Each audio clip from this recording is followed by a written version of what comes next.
Hello and good morning, everyone. Welcome to Almus Market Mornings, your daily dose of financial updates with me, Swaraj, and Pankaj Rathi. We'll be taking you through the latest developments in the financial markets.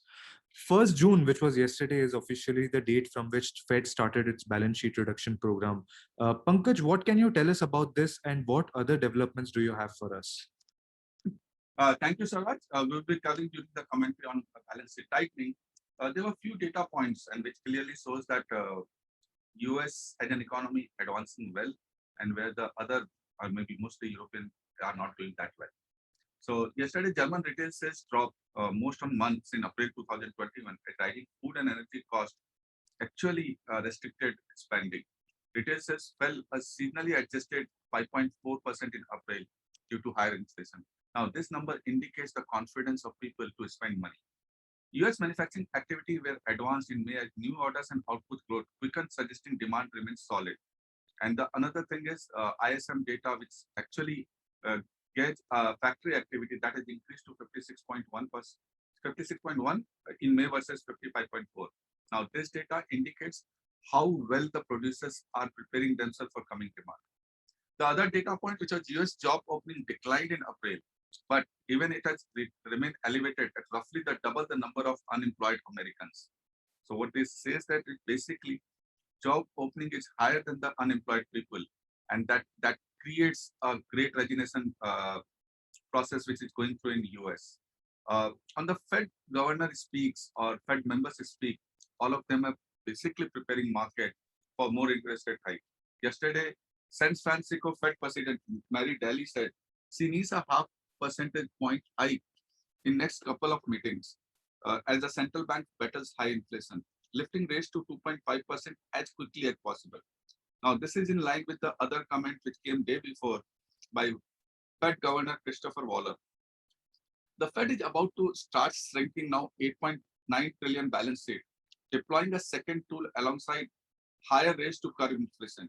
After doubling in size via asset purchase in first 2 years of the pandemic, the balance sheet reduction has already started, and now in this basically from June 1st, and now would run off by 47.5 billion each month up to September, and then afterwards is planned to run off by 95 billion. All of these led some profit booking in US indices. Dow Industrial DGI fell by half a percent to 32,800. S&P 500 fell by 0.75% to 4101. As we move to treasuries, benchmark US 10-year yield hit 2-week high of 2.95% and were last up 8 basis points to 292, whereas the 2-year yield also moved high and reached a two-week peak of 2.67%, last up by 11 basis points to 265. US Fed Fund futures pricing almost certainty of 50 basis rate hike on 15th and 16th of June.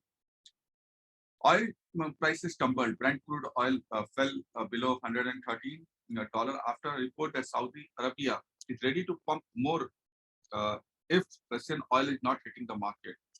This is ahead of the OPEC Plus meeting scheduled to be held today, where the group is expected to ratify a slight output increase for July. Stocks in Asia are basically falling a little today morning. Trading sessions, the central banks amplify hawkish message, primarily backed by US manufacturing data, that US Fed need to be more restrictive.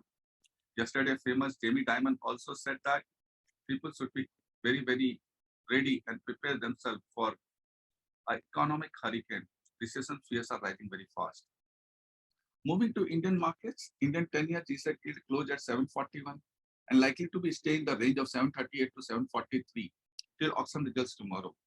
Now, there's an important development happening in the short-term funding market in India. Yesterday, a T-bill auction, 1-year T-bill auction cutoff came at 601, which is indicating that market is pricing at least minimum 50 basis rate hike on 8th of June. Let me tell you, in 2.5 months, the rates in short-term market have moved up by 2%. The Indian rupee continued to be in the narrow range of 77.45 to 77.75 for last 2 weeks, which is likely to break very, very soon on upcoming events and data. Non-farm payroll on this Friday. Next week we will have a Indian MPC meeting, and after that, we have a US FOMC meeting. Have a nice day. That's all from me. Okay, thank you, Pankaj. And as Pankaj mentioned, German retail sales fell. Also, we had some data from the US, the manufacturing data, which came in strongly. We had the job opening data. So, all these were supporting the hawkish Fed narrative, which is going on. We are also seeing the recession fears rising. We also need to observe how markets react to the balance sheet reduction program, as US will start reducing it by $47.5 billion per month. That's it from our end. Have a good day, everyone. We'll see you all tomorrow.